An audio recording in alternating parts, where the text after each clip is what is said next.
Subhanahu wa ta'ala. Alhamdulillah, puji syukur atas rahmat Allah, karunia Allah, taufik dan hidayahnya. Pada kesempatan siang hari ini kita dapat berjumpa lagi di acara yang kita nanti-nantikan bersama tentunya setiap hari Rabu pukul 2 siang, yaitu Jendela Nurani. Nah, pada kesempatan kali ini kita akan membahas suatu tema yang mungkin sudah sering kita dengar di setiap tausiah, di setiap acara, yaitu tentang pentingnya adab. Nah, baiklah pemirsa, mungkin sebelum kita lebih jauh membahas tentang masalah adab ini, kita akan minta dulu kepada narasumber kita, yaitu Ustadz Abdillah Sapi SAG, untuk menjelaskan sedikit tentang apa sih itu adab. Tafadhol Ustadz. Baik, terima kasih. Assalamualaikum warahmatullahi wabarakatuh.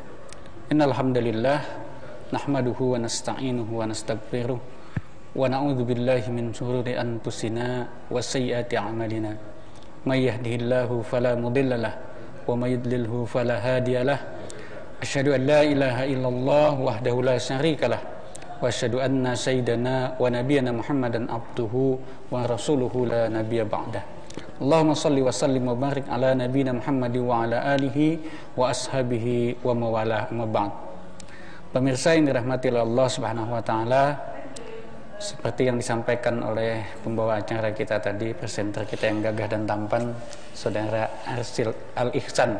Betul ya namanya, Arsyil Al-Ihsan. Hari ini kita akan bicara tentang adab, akhlak ya, dan segala hal tentang perilaku kita. Bagaimana kita bersikap kepada apapun di dunia ini, kepada Allah, kepada sesama makhluk, dan kepada manusia. Manusia itu lagi kepada orang yang lebih tua, orang yang lebih muda. Dan pendek kata, jemaah rahimani wa rahimakumullah, kita akan coba menggali sedikit tentang bagaimana amanah Allah dan Rasulnya kepada kita sekalian dalam kita menjalani interaksi kehidupan di dunia ini. Kita bersyukur kepada Allah karena kita masih ditakdirkan oleh Allah Subhanahu wa taala hingga detik ini dalam keadaan muslim, dalam keadaan mukmin, dan selalu mendapatkan aneka karunia dan kenikmatan dari Allah Subhanahu wa taala. Alhamdulillah. Dan di antara nikmat yang paling besar itu adalah dengan dijadikannya kita sebagai umatnya Sayyidina Muhammad sallallahu alaihi wasallam. Sebab apa? Muhammad sallallahu alaihi wasallam ini adalah manusia paling istimewa, manusia yang paling mulia di sisi Allah Subhanahu wa taala. Bahkan beliau dikatakan sebagai rahmatan lil alamin. Artinya apa? Artinya kehadiran Rasulullah sallallahu alaihi wasallam di muka bumi ini merupakan solusi bagi permasalahan dunia ini. Bahkan dikatakan di dalam Al-Qur'an, laqad kana lakum fi rasulillahi uswatun hasanah. Sungguh bagi kalian pada diri Rasulullah sallallahu alaihi wasallam itu ada uswah al-hasanah. Artinya teladan yang paling baik. Teladan dalam apa? Ya semua hal.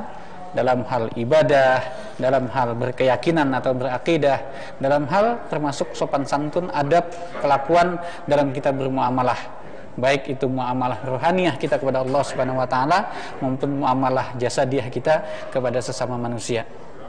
Nah, pemirsa yang dirahmati oleh Allah Subhanahu wa taala, pentingnya kita meneladani Rasulullah sallallahu alaihi wasallam ini sampai-sampai Rasulullah sallallahu alaihi wasallam dalam sebuah hadis yang diriwayatkan oleh Imam Al-Bukhari mengatakan, man ata'ani dakhalal jannah. Siapa yang mengikuti aku, kata Nabi, akan masuk surga. Wa man asani, dan barang siapa yang menyelisihiku, faqad aba, berarti dia enggan, ogah kata orang Indonesia.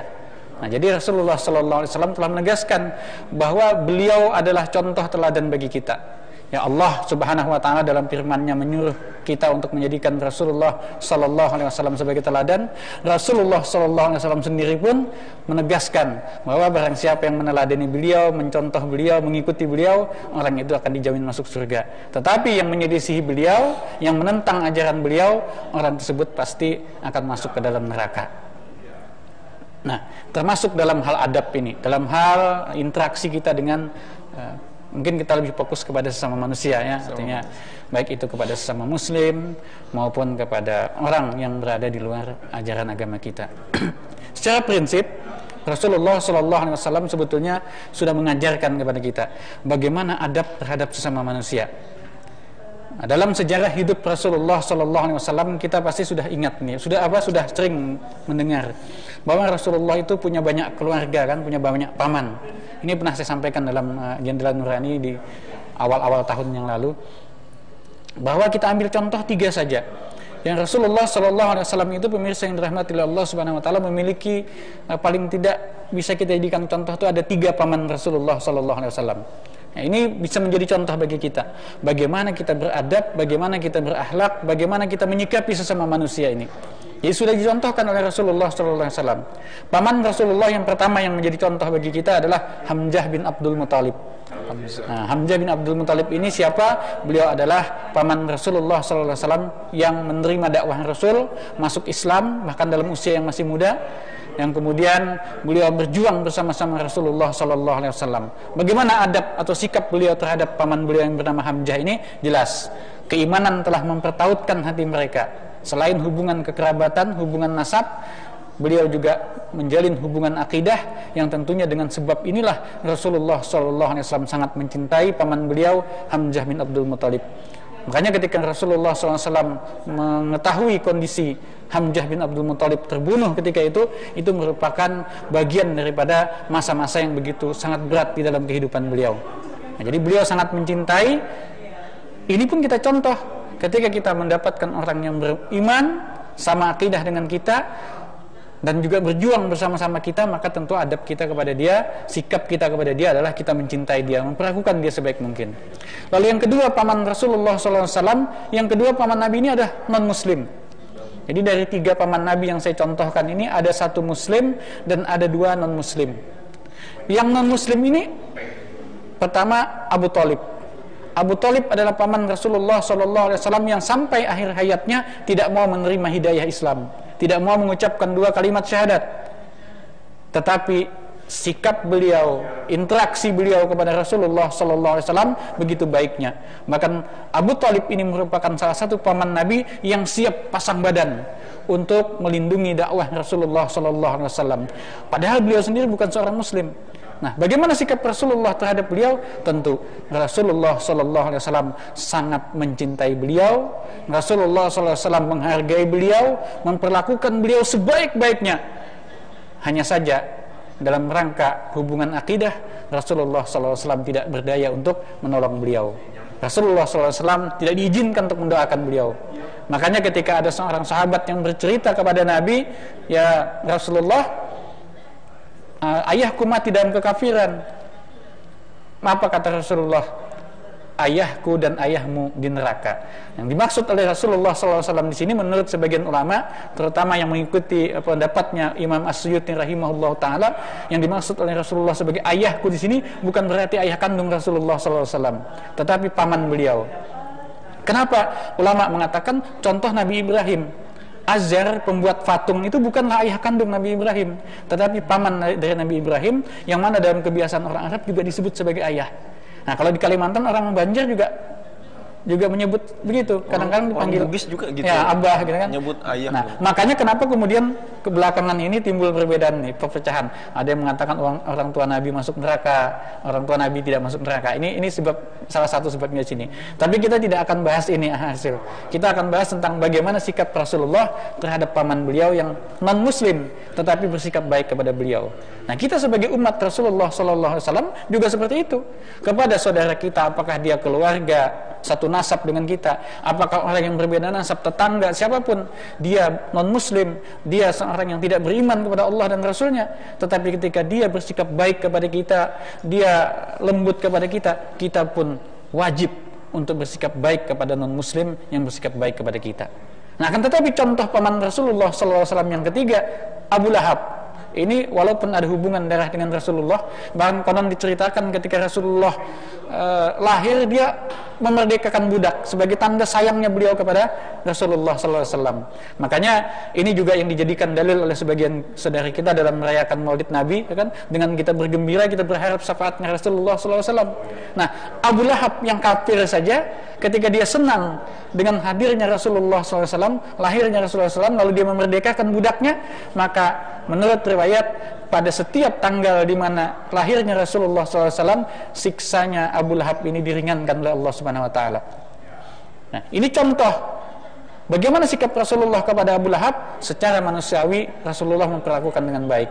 Namun ketika Abu Lahab sudah mulai menyerang Rasulullah, menganiaya para sahabat-sahabat Rasulullah, maka tidak ada pilihan bagi Rasulullah SAW dan sahabat beliau kecuali melakukan perlawanan. Nah, jadi umat Islam pun seperti itu. Secara naluriah kemanusiaan, kita wajib bersikap baik kepada siapapun dia manusia. Apakah dia muslim, apakah dia bukan muslim. Selama dia makhluknya Allah Subhanahu wa taala, jangankan manusia, binatang pun kita wajib bersikap baik. Nah, akan tetapi sebagai seorang muslim juga kita diizinkan oleh Allah Subhanahu wa taala untuk melakukan perlawanan ketika kita dizolimi. Kita dibolehkan melakukan perlawanan ketika kita diperangi. Ini juga adab sikap seorang muslim ketika dia berhadapan dengan non-muslim yang bersikap buruk kepada dirinya. Nah, jadi sebenarnya 3 contoh paman Rasulullah SAW ini sudah bisa menjadi gambaran bagi kita. Bagaimana sikap Rasulullah dalam menyikapi manusia. Apakah dia seorang muslim, apakah dia non-muslim, apakah dia itu berbuat baik atau berbuat buruk dengan kita. Kita sudah punya contoh teladan, sudah punya uswah bagi kita, yaitu Sayyiduna Rasulullah SAW. Nah, mungkin itu pengantar singkat dari saya. Mudah-mudahan bisa membuka wawasan kita semua, termasuk diri saya juga, dan membuka obrolan kita pada kesempatan siang ini. Terima kasih. Assalamualaikum warahmatullahi wabarakatuh. Assalamualaikum. Nah, baik Ustadz, mengenai ketiga contoh daripada keluarga Rasulullah SAW tadi, saya ingin menggarisbawahi, yaitu tentang paman beliau yang kafir, tetapi beliau sangat menyayangi beliau. Bahkan sampai akhir daripada hidup beliau, Rasulullah itu tetap setia menjaga beliau. Ya, betul. Bahkan ketika beliau akan meninggal gitu, Rasulullah masih sempat untuk berjuang, mengatakan, membisikkan kepada beliau untuk mengucapkan 2 kalimat syahadat. Nah, dari contoh tersebut kemudian Ustadz, saya ingin membandingkan dengan keadaan kita yang sekarang ini, di mana banyak daripada kita itu yang memperlakukan saudaranya muslim gitu, ya kan, mendakwahi mereka dengan sesuatu yang membuat mereka malah lari gitu. Nah, padahal Rasulullah tadi kan memperlakukan seorang kafir gitu, yaitu pamannya, tetapi pamannya ini mendukung beliau gitu. Beliau memperlakukannya dengan begitu sayangnya beliau terhadap pamannya tersebut. Nah, apakah dibetulkan begitu ketika kita mendakwahi seseorang atau mendakwahi kawan kita itu yang notabene mereka ini mendukung perjuangan kita, lalu kita mendakwahi karena sesuatu kesalahan mereka atau karena sesuatu yang kita tidak sependapat dengan mereka, dengan sesuatu yang mungkin malah membuat mereka lari, umpamanya dengan kata-kata yang begitu tajam, kata-kata yang begitu kasar, atau perlakuan yang mungkin tidak dicontohkan oleh Rasulullah, yaitu perlakuan yang begitu arogan gitu. Padahal kan Rasulullah sendiri mengatakan bahwa dakwahilah seseorang itu berdasarkan apa yang mereka pahami, seperti itu. Menurut Ustadz sendiri bagaimana nih dengan fenomena seperti ini? Apakah ini perlu seperti ini atau harus yang perlu diluruskan sebenarnya dakwah yang seperti ini? Ya. Jadi kita memang melihat ya fenomena sekarang ini, di mana dalam dunia dakwah itu terkadang hawa nafsu lebih menonjol daripada akal sehat kita. Ya begini. Asal mulanya memang tujuannya baik gitu. Saya yakin aktivis-aktivis dakwah ya yang begitu garangnya, begitu gencarnya dalam mendakwahkan ajaran yang dia yakini, itu sebenarnya tujuannya baik. Sekali lagi kita mulai dengan prasangka baik kepada mereka. Nah, cuman sayang apa yang mereka lakukan tidak dilandasi oleh ilmu yang juga baik. Makanya dalam setiap profesi atau setiap bidang yang kita geluti itu, hendaklah kita belajar dulu ilmunya.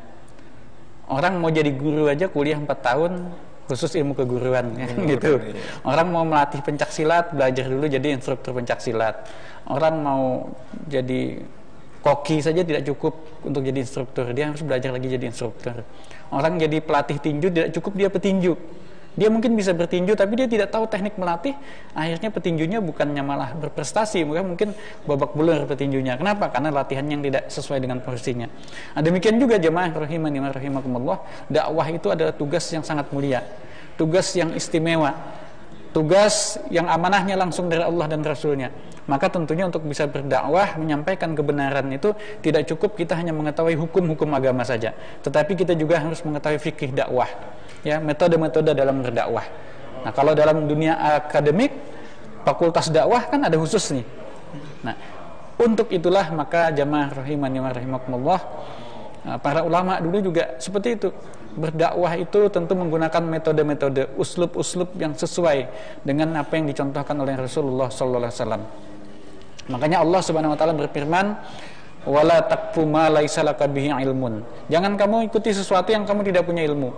Innas sam'a, sesungguhnya pendengaran, wal basara, dan penglihatan, wal fuada, bahkan hati kita ini, kullu ulaika kana anhu mas'ulan. Semuanya itu kata Allah akan dimintai pertanggungjawaban. Nah, kita dalam dakwah tentu butuh ilmu. Ilmunya apa? Namanya fikih dakwah. Perlu metodologi yang lemah lembut. Karena basicnya dakwah itu adalah lemah lembut. Ud'u ila sabili rabbika bil hikmah wal mau'izatil hasanah. Ajaklah manusia kata Allah ke jalan Tuhanmu itu dengan hikmah dan pengajaran yang baik. Hikmah itu lemah lembut, hikmah itu sopan santun, hikmah itu penuh adab. Wal mau'izatil hasanah, dan pengajaran yang baik. Pengajaran yang baik itu yang bagaimana? Pertama, yang sesuai dengan kondisi objek dakwah kita. Yang kedua, bertahap sesuai dengan tingkat pemahamannya. Yang ketiga, tentunya dengan metode-metode yang memudahkan mereka untuk menerima kebenaran itu. Kebenaran itu sendiri datang ke kita itu sangat berat, ya, bertolak belakang dengan hawa nafsu kita. Ditambah berat lagi dengan uslub dakwah kita, metode dakwah kita yang kasar misalkan, tentu tidak akan membuat orang itu menjadi baik, bahkan mungkin bisa menyebabkan orang makin jauh dari kebenaran. Dan ini hasil mungkin banyak, ya, maaf, ini dai kita yang mengatakan ketika dia berdakwah keras kita nasihati, Mas atau Ustadz, bisakah kita lebih lembut lagi kepada jamaah? Oh, itu kan kebenaran, katanya, kebenaran harus disampaikan walaupun pahit. Nah, ini benar kata Rasulullah, sampaikan yang benar walaupun itu pahit. Tapi kalau kita analogikan dengan obat, ya, obat pahit, ya, kata dokter, minumkan Pak walaupun obat ini pahit. Tetapi meminumkan sesuatu yang pahit itu kan kita kalau bisa diakali kan diakali. Misalkan obat yang pahit itu dikasih gula sedikit kah, atau dikasih pisang kah, atau minum dengan air kah? Tidak dengan alasan ini obat biar pahit kata dokter harus dimakan, dijejalkan saja ke mulut, akhirnya apa? Obatnya tidak tertelan, bahkan isi yang ada di dalam perut ikut keluar. Nah, sama ketika orang berdakwah dengan alasan sampaikan yang benar walau pahit, tanpa metode yang baik, tanpa metode yang mudah diterima orang, maka yang kemungkinan terjadi, mungkin yang semula dia mau sholat, ya, dia mau sholat nih, dia masih mau sholat ke masjid, tapi ketika kita lihat cara sholatnya buruk, salah, kita tegur dengan kasar, akhirnya malah sholat pun tidak. Sama kayak orang minum obat tadi, mungkin dia masih mau minum obat, tapi karena paksa, akhirnya bukan cuma obat yang tidak bisa masuk, yang sudah ada di dalam pun akan ikut keluar. Dan ini yang saya sayangkan, terkadang kita tidak merasa menyesal melakukan itu. Kita selalu berlindung kepada kata-kata begini, loh, yang penting kan saya sudah sampaikan kebenaran. Mereka mau tolak, mau terima silahkan, yang penting saya sudah sampaikan. Ini sebenarnya perkataan orang-orang yang tidak memiliki kesabaran. Yang namanya dakwah itu, objek dakwah itu jangan dulu disalahkan, salahkan diri kita. Ketika saya misalkan, ketika saya menyampaikan kebenaran kepada orang, berdakwah di suatu kelompok, ketika kelompok itu menolak dakwah saya, yang pertama kali yang harus saya pikirkan itu adalah, oh, sudah benarkah cara saya menyampaikan? Bukan saya menyalahkan orang, bebal nih, tidak mau peduli nih, tidak mau baik ini. Saudara-saudaraku yang dirahmati Allah Subhanahu wa taala, Anda boleh bikin angket, tanyakan kepada seluruh manusia yang ada di dunia ini, ada ndak yang mau masuk neraka? Tidak ada. Saya yakin tidak ada manusia yang sengaja kepingin masuk neraka. Loh, tapi kenapa mereka menolak kebenaran kalau tidak mau masuk neraka? Karena apa? Pertama, mereka belum yakin itu benar. Bisa saja mereka menyangka yang kita sampaikan itu tidak benar. Yang kedua, kalaupun mereka yakin itu kebenaran, bisa saja hati mereka tersinggung, lalu gengsi mereka bangkit, gara-gara apa? Gara-gara kita menyampaikan kebenaran ini dengan memperhinakan orang tersebut. Maka dipilihlah bahasa-bahasa yang lembut, bahasa-bahasa yang baik. Fir'aun itu saja yang manusia super dahsyat kemungkarannya saja. Ketika Nabi Musa dan Nabi Harun diperintahkan oleh Allah untuk menemui, beliau diperintahkan oleh Allah untuk menyampaikan dengan lemah lembut. Apalah lagi kepada anak kita, istri kita, saudara kita, tetangga kita yang tingkat kemungkarannya mungkin tidak belum separah Fir'aun. Makanya ketika kita menemukan kemungkaran, kita itu diperintahkan untuk merubah kemungkaran itu memang, tetapi tentunya bil hikmah wal mau'izatil hasanah. Nah, kecuali kita punya kekuasaan. Seorang pemerintah melihat kemungkaran tidak perlu basa-basi kan, langsung tangkap. Nah, setelah ditangkap baru dinasehati, diubah dia untuk menjadi yang lebih baik. Makanya Rasulullah SAW mengatakan, idza ra'a minkum munkaran, kalau seorang di antara kalian melihat kemungkaran, falyughayyirhu biyadihi, ubah dengan tangannya, dengan kekuatannya. Seorang ayah lihat anaknya melakukan kejahatan, ya ayahnya bisa melakukan dengan tangan kan, tangkap anaknya, berhenti nak, jangan lagi kamu melakukan kejahatan. Tapi kalau kita bukan apa-apanya, bahkan dia mungkin lebih serem daripada kita, fa'ilam yastati, kalau kamu tidak mampu, fabilisan, maka ubahlah dengan lisan. Nah, kayak kita hari ini, kita bicara di depan pemirsa yang dirahmati oleh Allah Subhanahu wa taala. Mungkin yang nonton di rumah ini tidak semua orang soleh. Ada yang mungkin tadi siang tidak sholat zuhur, mungkin ada. Ya pemirsa ya, mungkin ada di antara pemirsa yang nonton ini mungkin belum sholat zuhur nih. Nah, ini masih ada kesempatan, silakan sholat zuhur. Nah, ini cara kita meluruskan mereka. Kita tidak tahu siapa yang nonton kita. Ada yang mungkin baik, ada yang mungkin lebih jahat daripada kita, ada yang mungkin yang lebih alim, lebih hebat daripada kita. Tetapi kemampuan kita di studio ini hanya menyampaikan dengan lisan, yang mudah-mudahanlah lisan kita ini menjadi asbab bagi hidayah buat orang lain dan tentu bagi diri kita sendiri juga. Amin. Nah, maka kata hasil tadi, ketika ada orang berdakwah dengan memaksakan kehendak, ya artinya tidak dengan adab yang baik, ya tentu itu adalah bagian daripada cara dakwah yang buruk, ya cara dakwah yang tidak tepat. Memang kadang-kadang kita itu ada saatnya keras, ada saatnya lembek, dan itu sesuai dengan porsinya. Tidak bisa kita juga selalu lembek, selalu lemah. Ada juga saatnya kita harus keras, tetapi tentunya sesuai dengan perhitungan. Nah, siapa yang tahu perhitungan itu? Tentu para ulama, para ahlinya, orang yang menguasai fikih dakwah, orang yang menguasai metode-metode dalam menyampaikan yang hak kepada manusia. Dan kalau kita mencontoh Rasulullah SAW sendiri, beliau adalah manusia paling lemah lembut di dunia ini.